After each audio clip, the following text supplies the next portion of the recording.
देखिए यहाँ पर प्रश्न क्या है कि भारत की संविधान में संशोधन की प्रक्रिया किस देश से ली गई है?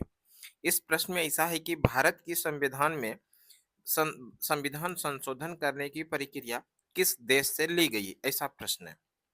हम लोगों को ध्यान रखना है भारतीय संविधान में संविधान संशोधन की प्रक्रिया जो लिया गया है वो दक्षिण अफ्रीका से लिया गया है। संविधान में संशोधन की प्रक्रिया किस देश से लिया गया है? दक्षिण अफ्रीका।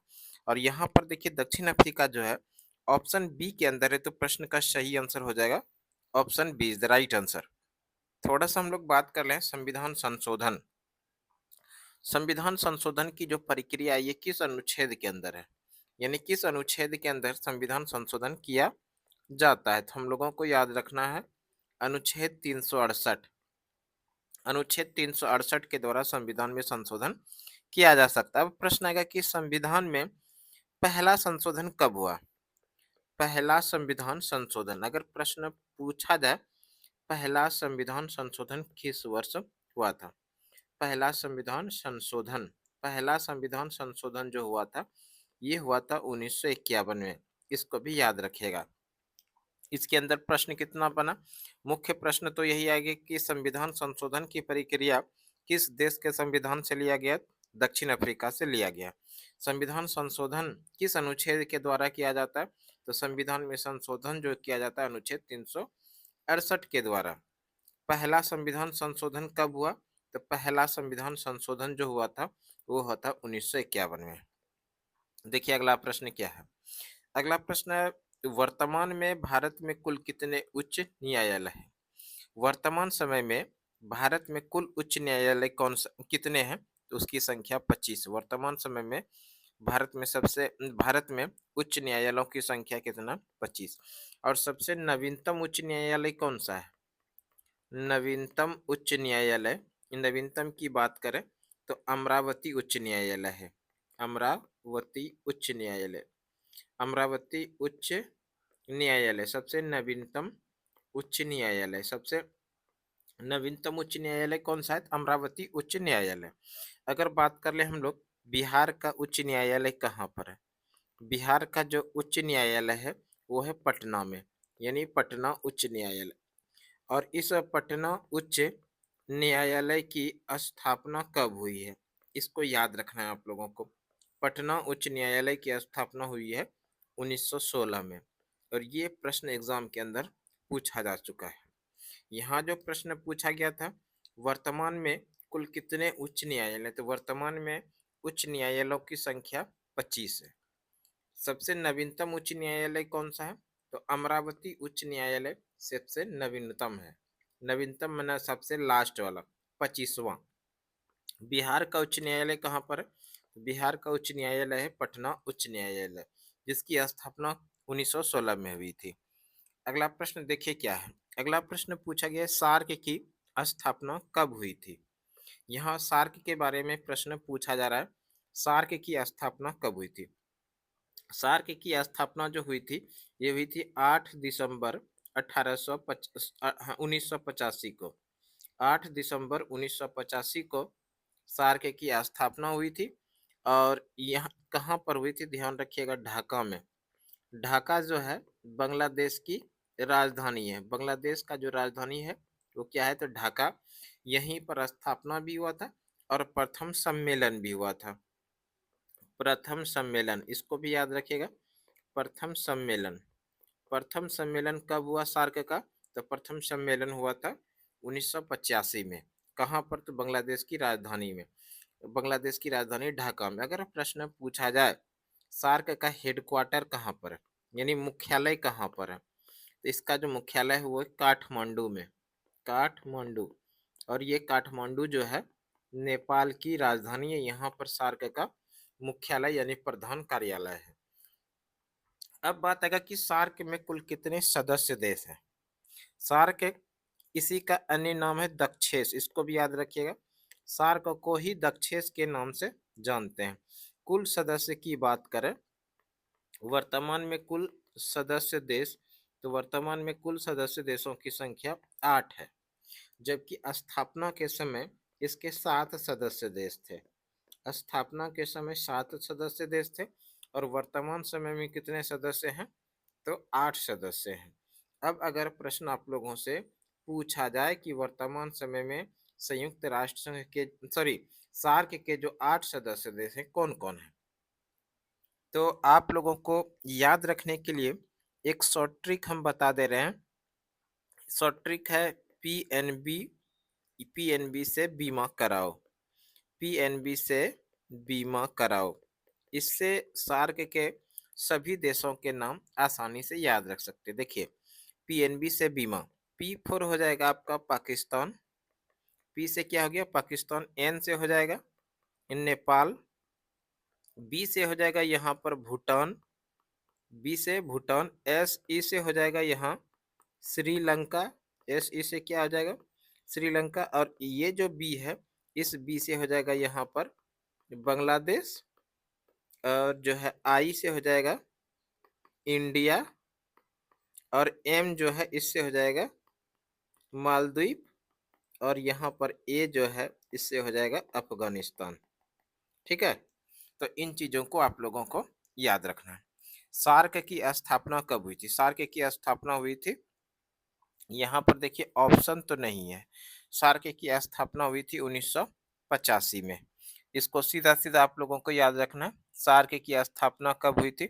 सार्क की स्थापना हुई थी 1985 में। ठीक है, सार्क की स्थापना 1985 में, यहाँ पर कहीं भी ऑप्शन नहीं है, सो आप अपने अकॉर्डिंग देख लीजिएगा।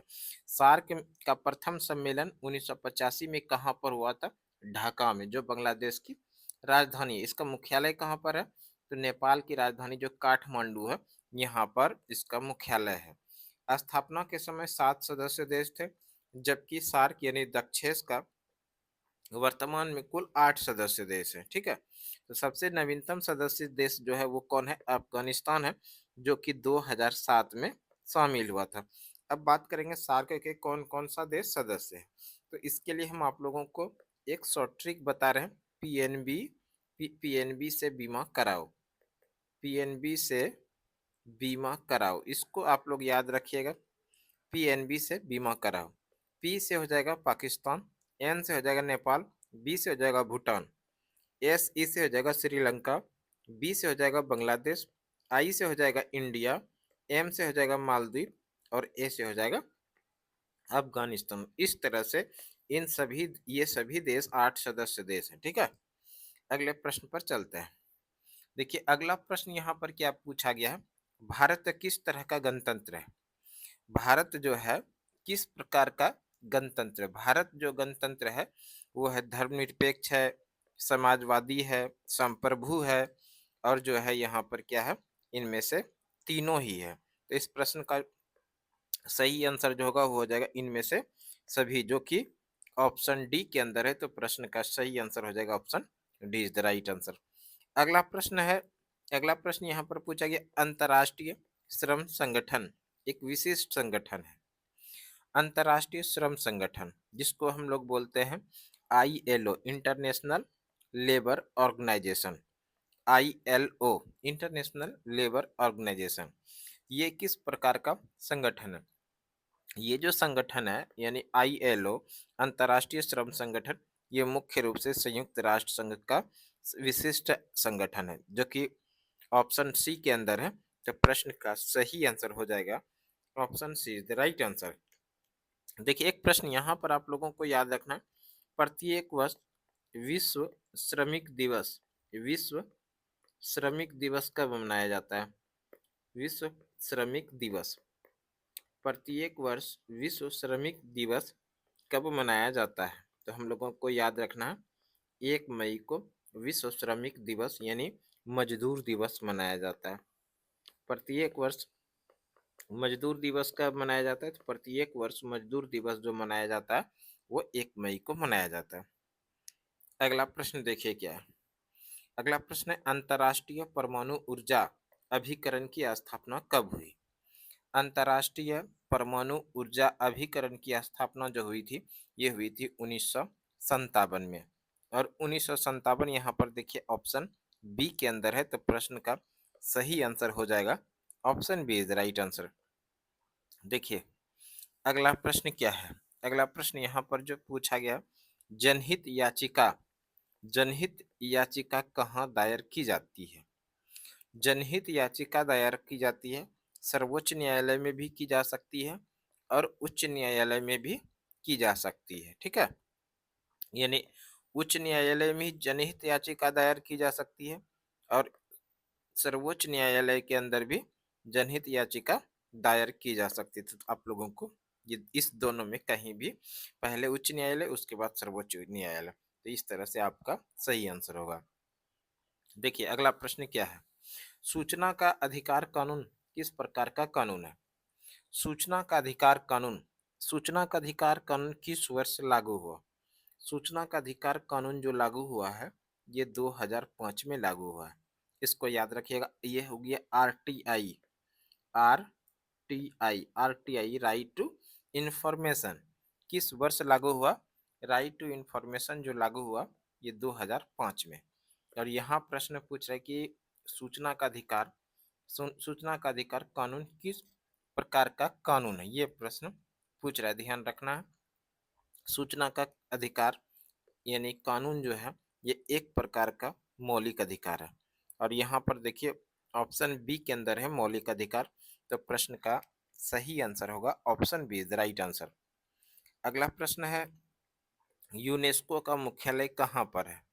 यूनेस्को का मुख्यालय, यूनेस्को है ना, हम लोगों को ध्यान रखना यूनेस्को का जो मुख्यालय है ये पेरिस में है और पेरिस यहाँ पर ऑप्शन सी के अंदर है।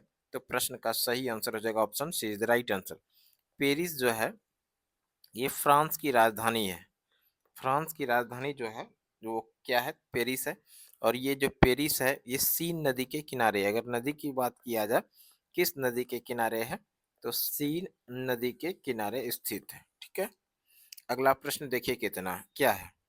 अगला प्रश्न है, वर्तमान में संयुक्त राष्ट्र संघ के कितने सदस्य देश हैं? वर्तमान में संयुक्त राष्ट्र संघ के सदस्य देशों के बारे में पूछा जा रहा है। वर्तमान समय में संयुक्त राष्ट्र संघ के सदस्य देश जो है उसकी संख्या 193 है। और यहाँ पर 193 देखिए ऑप्शन बी के अंदर है। तो प्रश्न का सही आंसर जो होगा वो हो जाएगा option B is the right answer.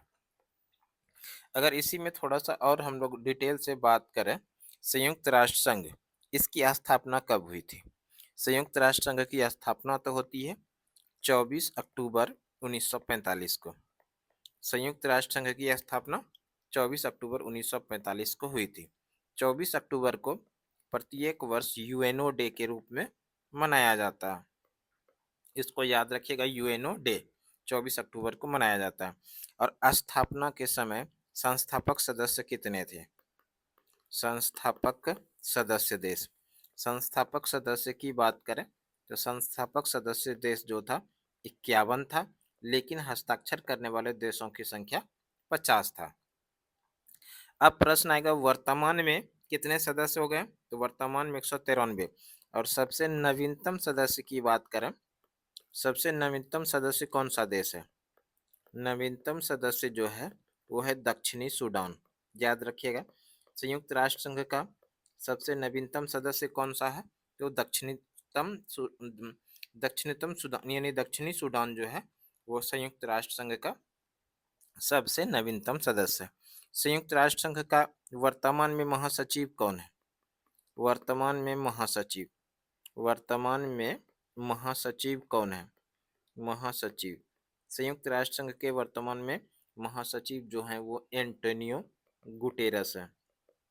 Antonio Guterres, Antonio Guterres. अब प्रश्न आएगा, एंटोनियो गुटेरस जो है ये कहाँ के रहने वाले हैं? एंटोनियो गुटेरस जो है ये पुर्तगाल का रहने वाले हैं, जो वर्तमान समय में संयुक्त राष्ट्र संघ के महासचिव है। ठीक है, इन सभी चीजों को ध्यान रखना है। देखिए अगला प्रश्न पूछा गया है, संयुक्त राष्ट्र संघ के महासचिव का कार्यकाल क्या है?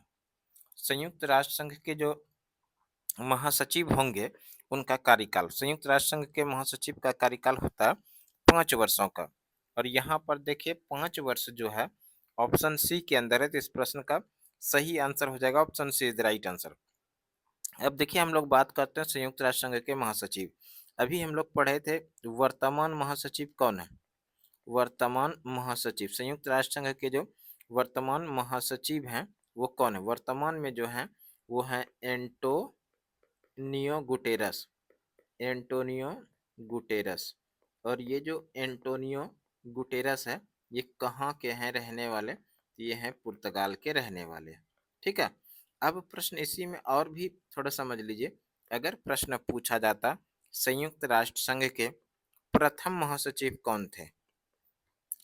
प्रथम महासचिव अगर बात किया जाएगा संयुक्त राष्ट्र संघ के प्रथम महासचिव तो वो थे ट्रिगवेली। ट्रिगवेली।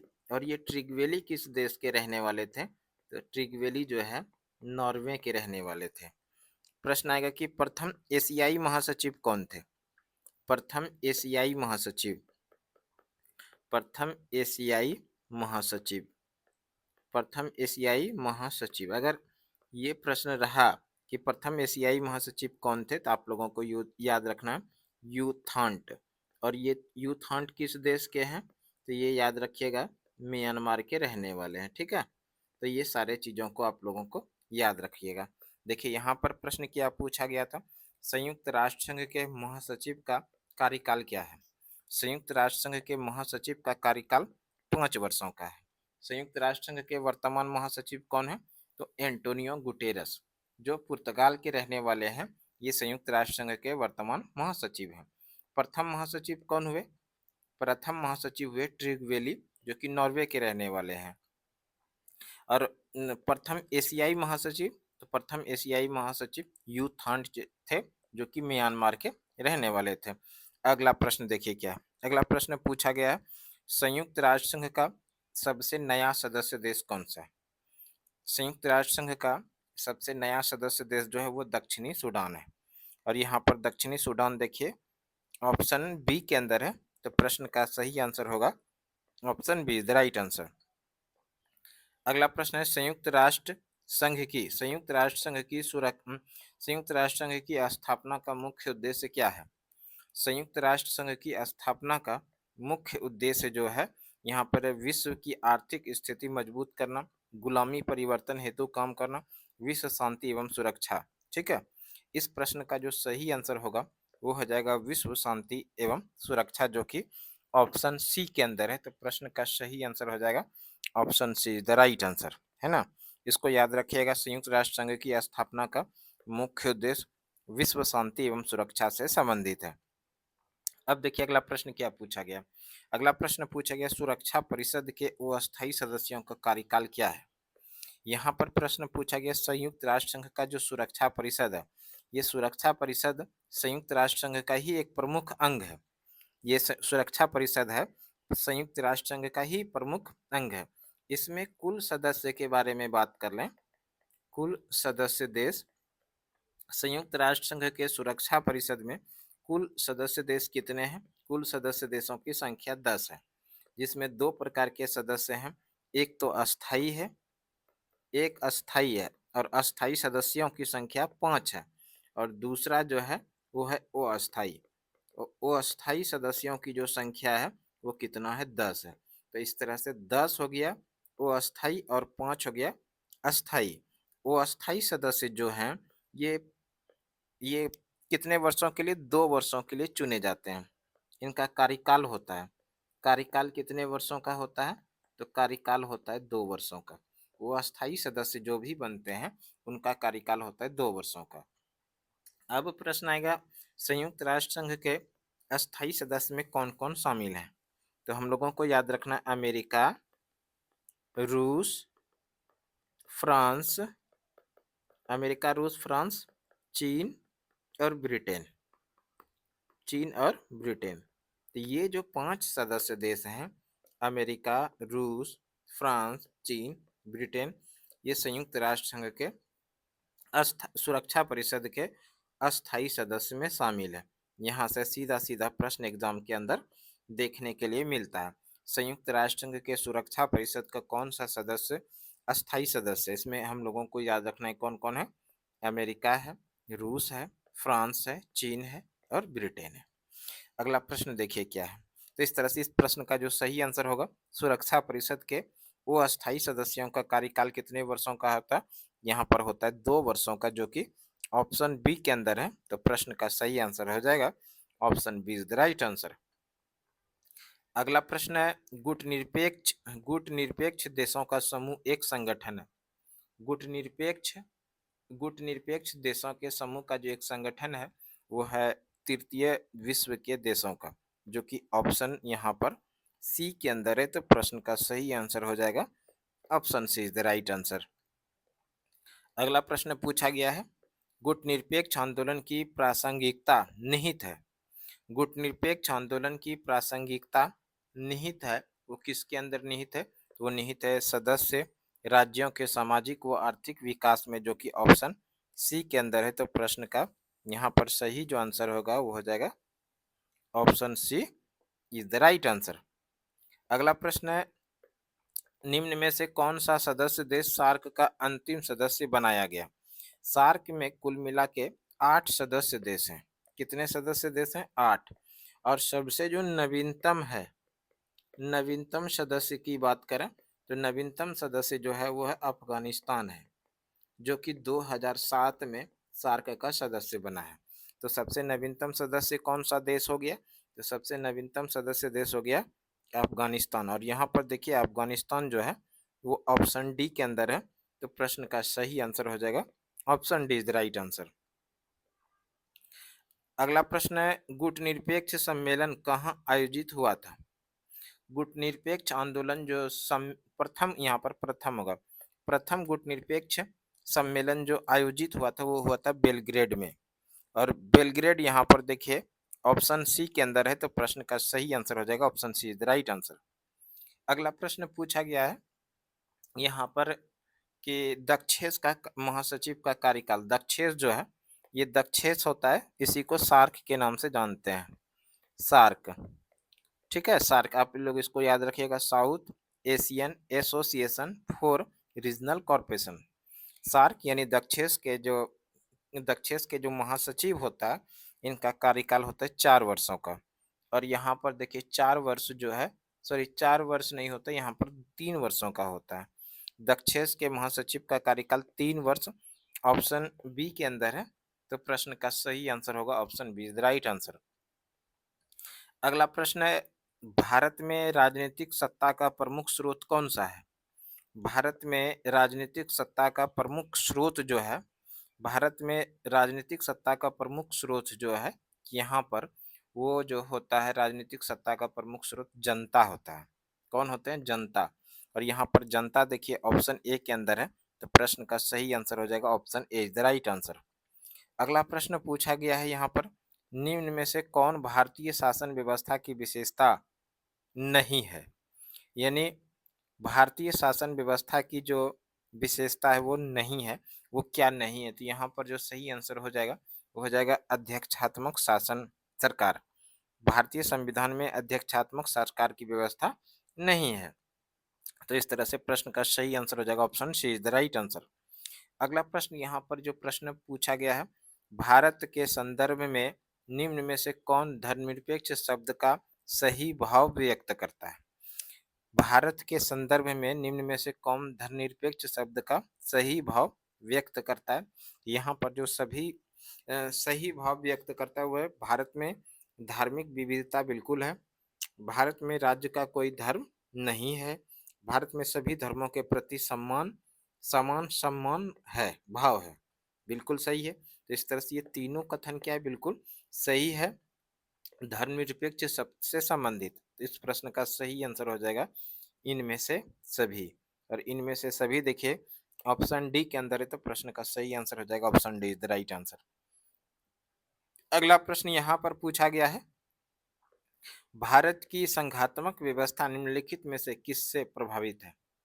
भारत की जो संघात्मक विशेषता है वो किससे, यानी किस देश से संबंधित है? भारत की संघात्मक व्यवस्था ये संबंधित है कनाडा से।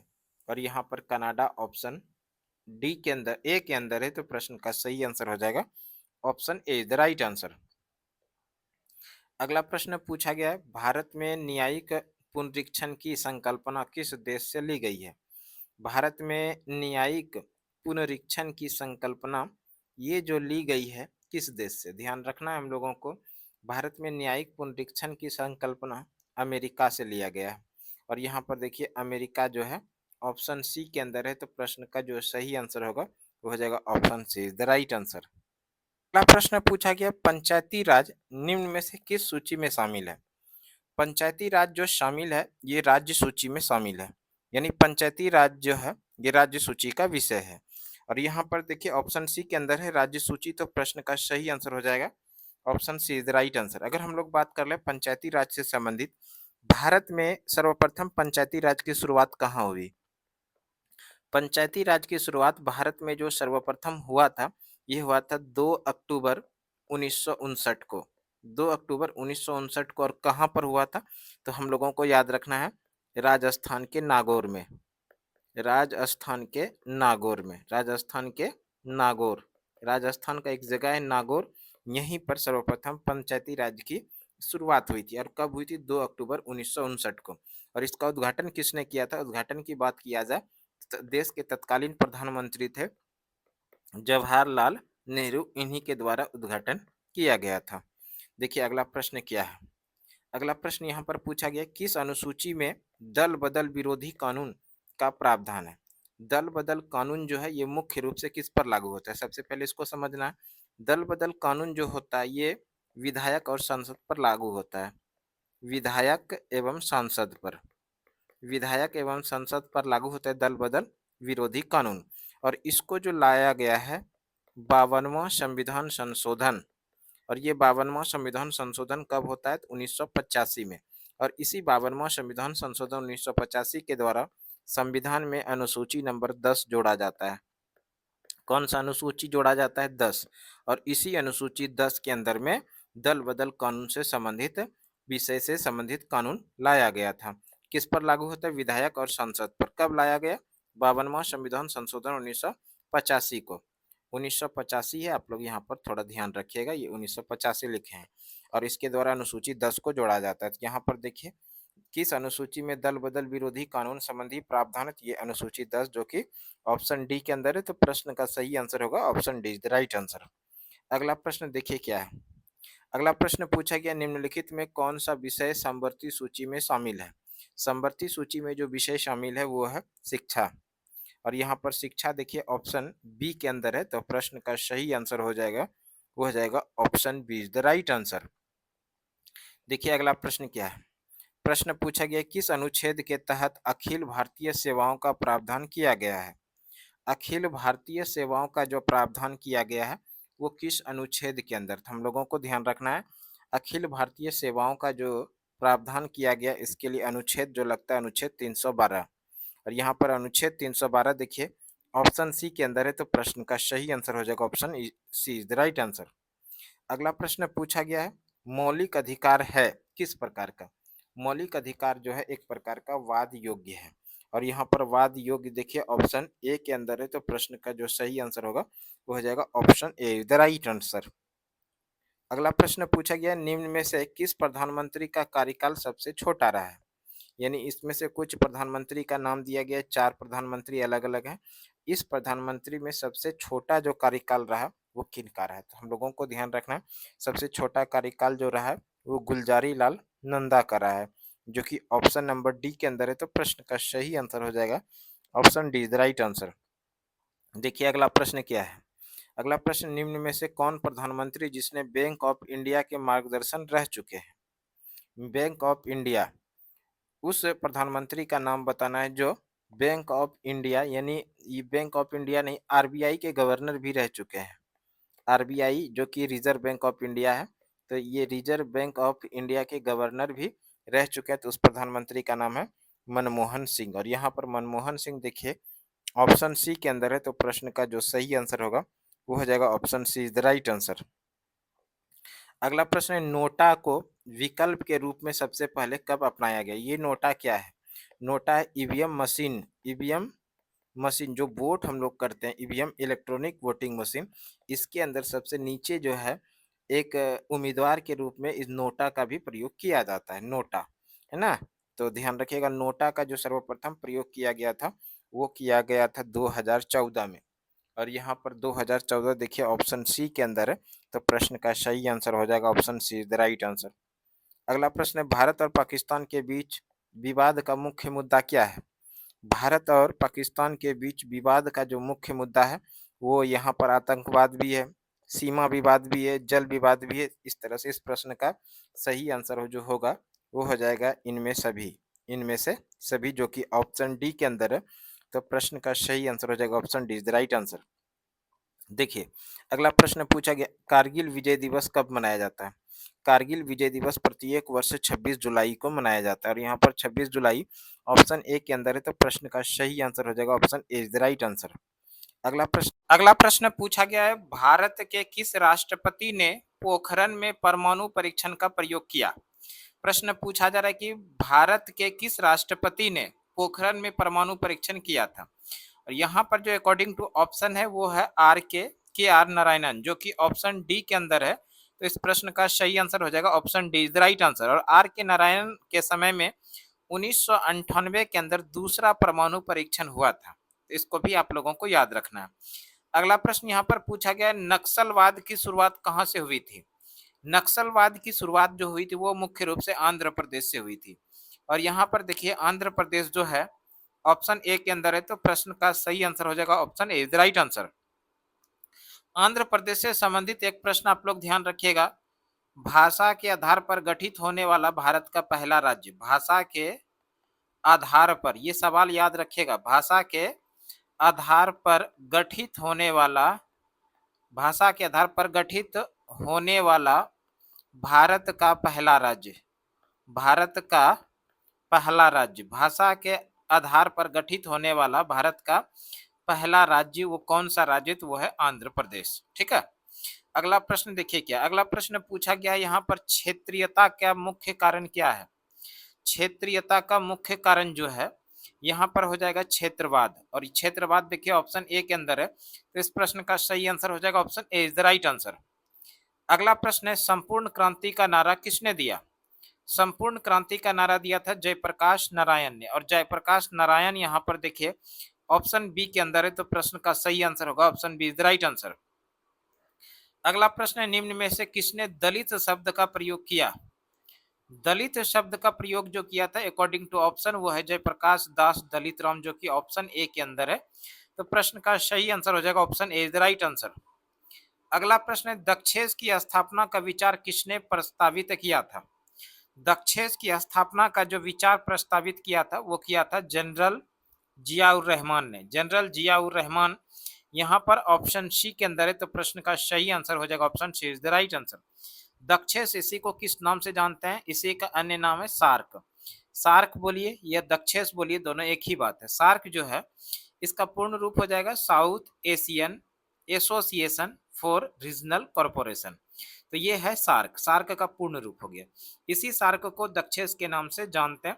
सार्क यानी दक्षेस का नामकरण यानी किसने इसका विचार प्रस्तावित किया था? तो वो किया था जनरल जियाउर रहमान ने। अगला प्रश्न देखिए, क्या अगला प्रश्न यहाँ पर पूछा गया, संयुक्त राष्ट्र सुरक्षा परिषद की बैठक को क्या कहते हैं? संयुक्त राष्ट्र सुरक्षा परिषद की जो बैठक को कहते हैं वो सुरक्षा परिषद कहते हैं। और यहाँ पर सुरक्षा परिषद देखिए ऑप्शन बी के अंदर है। तो प्रश्न का सही आंसर हो जाएगा option B is the right answer. अगला प्रश्न पूछा गया कि सार्क का प्रथम शिखर सम्मेलन कहाँ हुआ था? सार्क का प्रथम शिखर सम्मेलन जो हुआ था ये हुआ था 8 दिसंबर 1985 को। 8 दिसंबर 1985 को सार्क का प्रथम शिखर सम्मेलन कहाँ पर हुआ था? तो बांग्लादेश की राजधानी जो ढाका है यहीं पर हुआ था सार्क का प्रथम शिखर सम्मेलन। सार्क के कितने सदस्य देश हैं? तो वर्तमान समय में सार्क के 8 सदस्य देश हैं। 8 सदस्य देश हैं वर्तमान में। सार्क के वर्तमान में कितने सदस्य देश हैं? 8 सदस्य देश हैं। अगर हम लोग बात कर लें सार्क का मुख्यालय कहाँ है? सार्क का मुख्यालय यानी इसका जो प्रधान कार्यालय है वो है काठमांडू में। काठमांडू, इसको याद रखिएगा, सार्क का मुख्यालय कहाँ पर? काठमांडू। और ये काठमांडू जो है नेपाल की राजधानी, यहाँ पर सार्क का मुख्यालय है। प्रश्न पूछा गया था कि सार्क का प्रथम शिखर सम्मेलन कहाँ हुआ था? सार्क का प्रथम शिखर सम्मेलन कहाँ हुआ था? ढाका में। और यहाँ देखिए ढाका जो है वो ऑप्शन सी के अंदर है। तो इस प्रश्न का सही आंसर हो जाएगा option C the right answer. ये जो ढाका है ये बांग्लादेश की राजधानी है।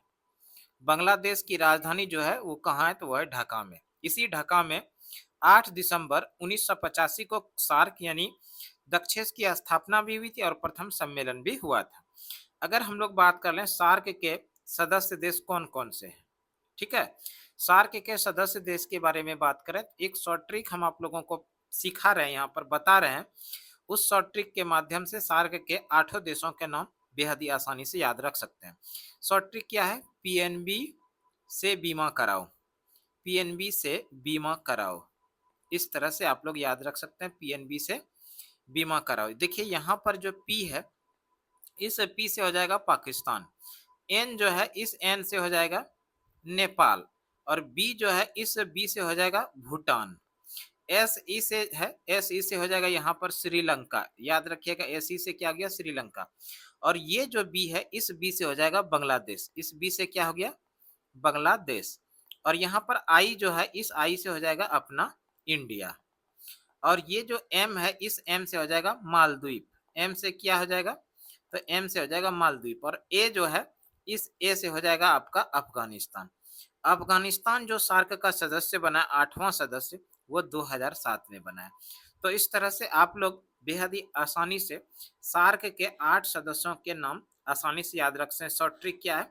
पीएनबी से बीमा कराओ, इस तरह से याद रख सकते हैं। पी फोर हो जाएगा पाकिस्तान, एन फोर हो जाएगा नेपाल, बी फोर हो जाएगा भूटान, एस सी फोर हो जाएगा श्रीलंका, बी फोर हो जाएगा बांग्लादेश, आई फोर हो जाएगा इंडिया, और एम फोर हो जाएगा मालदीव, और यहाँ पर ए जो है ए फोर हो जाएगा अफगानिस्तान। अफगानिस्तान सार्क का सदस्य कब बना है? 2007 में। अगला प्रश्न देखिए, क्या अगला प्रश्न पूछा गया, निम्न में से कौन सा देश दक्षेस का सदस्य नहीं है? दक्षेस का सदस्य देश के बारे में अभी हम लोग पढ़े। दक्षेस के कौन कौन से सदस्य देश हैं? तो दक्षेस के सदस्य देश हैं पाकिस्तान, नेपाल, भूटान, श्रीलंका, बांग्लादेश, इंडिया, मालदीव और अफगानिस्तान।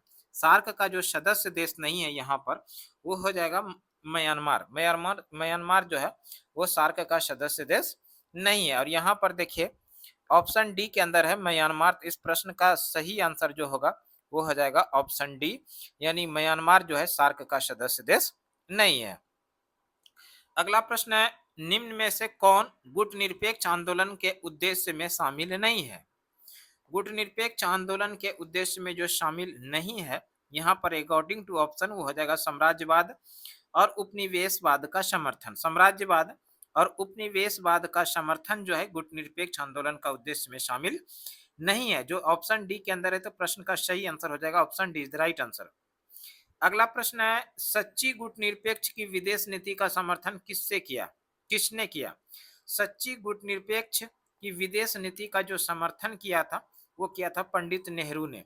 और यहाँ पर देखिए पंडित नेहरू जो है वो ऑप्शन ए के अंदर है, तो प्रश्न का सही आंसर हो जाएगा option A is the right answer. अगला प्रश्न है, हम भारत के लोग शब्दों का प्रयोग भारतीय संविधान के किस भाग में किया गया है? हम भारत के लोग शब्दों का जो प्रयोग किया गया है ये भारतीय संविधान की प्रस्तावना में किया गया। और यहाँ पर देखिए प्रस्तावना जो है वो ऑप्शन डी के अंदर है। इस प्रश्न का सही आंसर हो जाएगा option D is the right answer.